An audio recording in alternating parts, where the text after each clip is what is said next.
All right, ladies and gentlemen, welcome back. Free radicals, Green Party people, independents, libertarians, whatever you are, just disaffected voters, people that just don't feel like anyone is talking about issues that are important to them. Aloha to you. And, of course, for Tulsi supporters, I am here for you. For you Bernie Kratz, who are worried about Senator Sanders and his health and so forth. He's going to be okay, but there are things I'm going to talk about with regards to Bernie and his so-called heart attack, which the media is now basically frothing at the mouth regarding that situation. Tulsi Gabbard went on with Dave Rubin, and she has already taken the usual flack for going on with a guy who used to be kind of on the left and now is on the right. And you know what? This is the whole guilt by association. Do you know who likes you?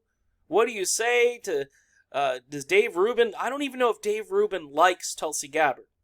The point is, she sits down with somebody, they have a pleasant conversation, ideas get discussed, she's allowed to share her worldview with a completely different audience, by the way, and Rubin is affiliated with Glenn Beck, and Glenn Beck is one of my most hated people in media right now. It would be Beck and Mark Levin.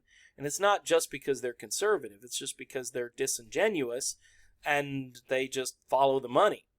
Beck created this empire, and the empire was crumbling when he went against Trump, and then Trump wins, and Beck slowly drifts and makes a pivot back to Trump.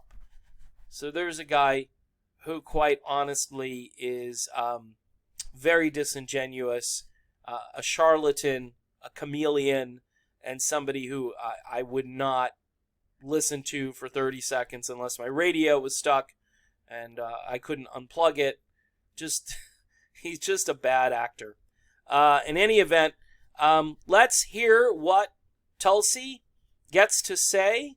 Sitting with Dave Rubin, that evil Dave Rubin. Let's see what Tulsi gets to talk about. Americans across this country are sick and tired of hearing from politicians and from their government that there's not enough money to make sure that kids in Flint, kids in Newark, kids in communities across this country can't have clean water to drink, because the government can't make sure that that infrastructure ensures clean water. Yeah. They're sick and tired of hearing that, levees are failing and there's massive flooding in rural Iowa that's ruining farms for their entire year of crops. And they're told, well, you know what, sorry, there's just not enough money to make sure that this infrastructure is holding to keep you and your family safe. So we need to end these wasteful, counterproductive wars, work to end this new Cold War and arms race, and redirect our taxpayer dollars that we've wasted for so long, to the tune of $6 trillion since 9/11 alone, redirect those resources back here to serve the needs of our people, to take care of the urgent concerns people have, whether it's healthcare, infrastructure, education. And this is why I'm running for president, right, to bring the leadership and the conviction to stand up to the foreign policy establishment, the military-industrial complex, bringing the experience that I have both as a soldier as well as in Congress to shift our priorities, to stop this waste and bring it back to that central focus of serving the American people. Now, here in Florida, we don't have open primaries here in Florida. And there's good reason, because there's a candidate running who could attract independents, conservatives, people who supported Trump and now feel dirty about what they did, in the sense that Trump is just not good for the country. He's not good. You could say, well, if you're just going to base everything on unemployment numbers, which again, Trump focused on unemployment, how to get unemployment down. And you can't say he hasn't done that. But there are all kinds of little asterisks next to these numbers, especially when it comes to people who are either underemployed or have more than one job, all of that kind of stuff. And the fact that the economy is still based on a war machine. It's based on the military-industrial complex thriving, so we have to invent new conflicts so we can continue what we've been doing pretty much post-World War II. So we're running around because you know what? People look back at World War II and they think, well, this is the only way we could get out of the Great Depression is to war ourselves out of it. And that's immoral. And if we don't redesign our economy, if we don't do a little bit of FDR to our economy, I think there are devastating long-term effects. And you can see it on the horizon. Many leading economists are very worried about a looming depression. Not just a recession, but an actual depression. So Tulsi Gabbard here goes on with Dave Rubin, gets a fair shake. What's weird in the last couple of weeks, since Tulsi Gabbard had the numbers to actually make the next debate, it seems as though many in progressive independent media have started to pivot away from her. As if to say, okay, she's been in this for too long. You know, she's at 2-3%. Great. Glad she's in the debate. But we've really got to focus on Bernie. And some people have already resigned themselves to Elizabeth Warren. And if anyone thinks Elizabeth Warren isn't going to move to the center, like hard to the center, on every issue, including taking tons of corporate cash, she's already said she doesn't believe in unilateral disarmament, right? Because money wins elections, right? Tell Hillary Clinton money wins elections. Didn't work for Hillary. Yeah, Trump had money, but Trump had nowhere near what Hillary had. So, ideas and passion for those ideas and the people that believe in that candidate, those are the things that will win an election. Now, Bernie is fantastic on a lot of things. I am worried, let me be honest. Michael Tracy did a video. It's in the media now as quote unquote a heart attack.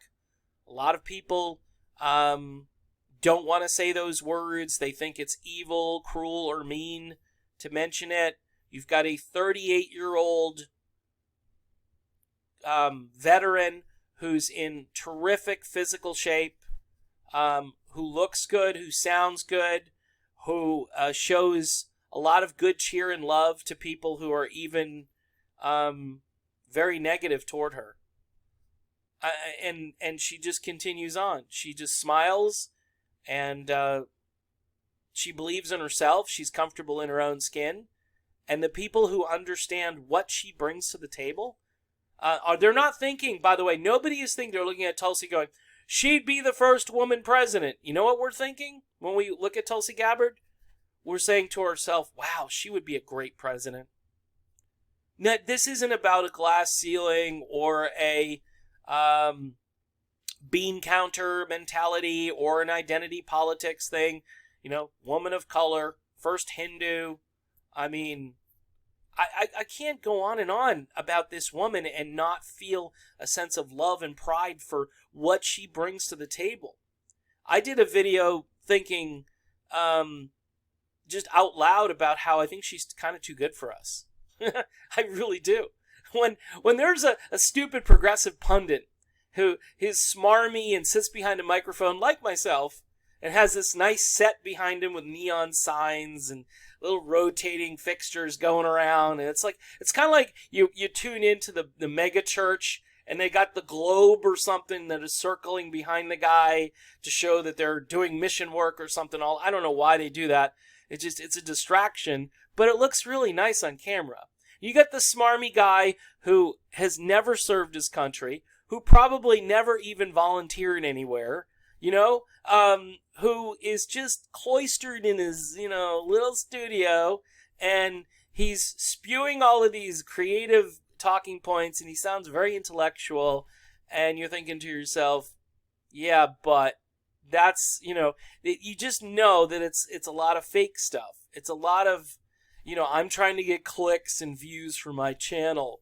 Keep watching, and I'll have cutting edge analysis about this, and sign up for my monthly club. If you guys pitch me $1 or $2 on Patreon a month or via PayPal one-time donation, I'm a happy guy. I run another channel, so I got 2 channels that I do. The point being is that Tulsi Gabbard to them is getting in the way of what's supposed to happen next.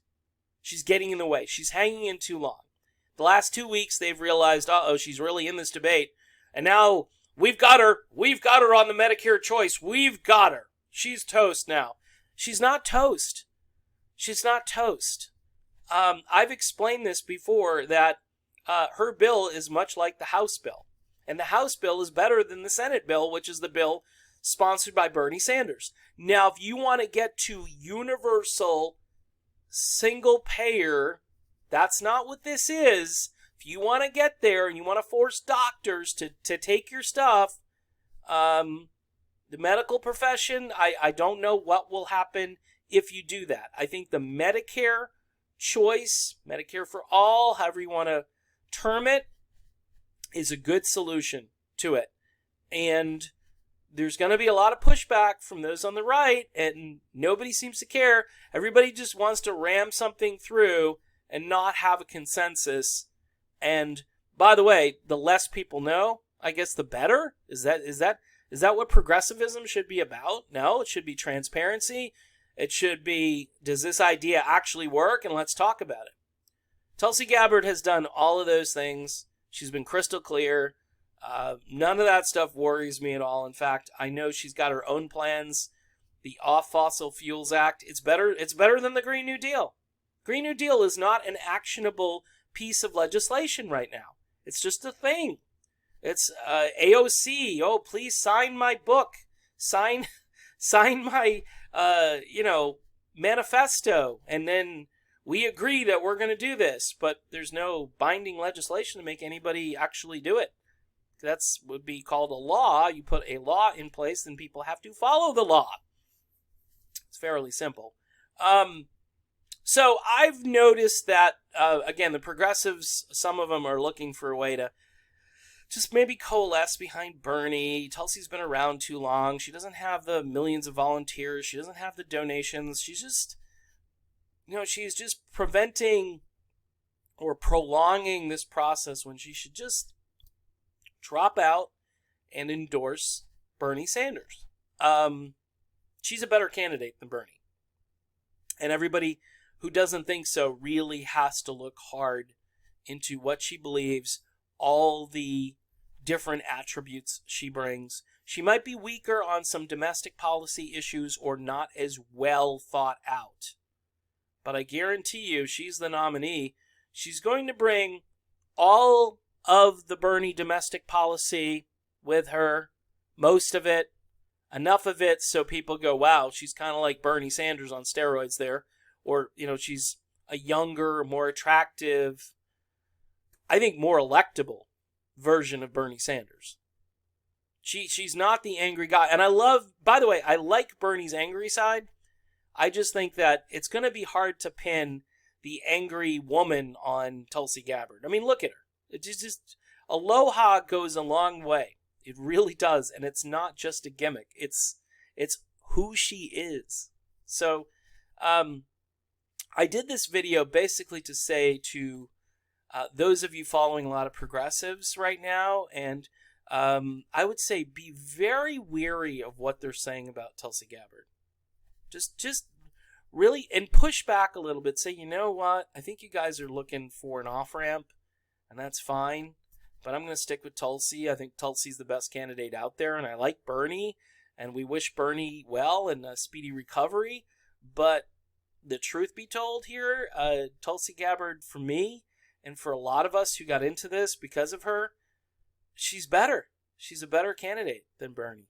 So we'll hang in until Tulsi decides to hang it up.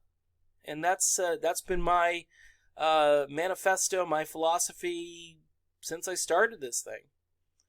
All right, folks. Thanks for tuning in. I will put my PayPal email address in the description of this video. Because again, as you notice, my set, I don't have the rotating neon signs and the flashing lights or the...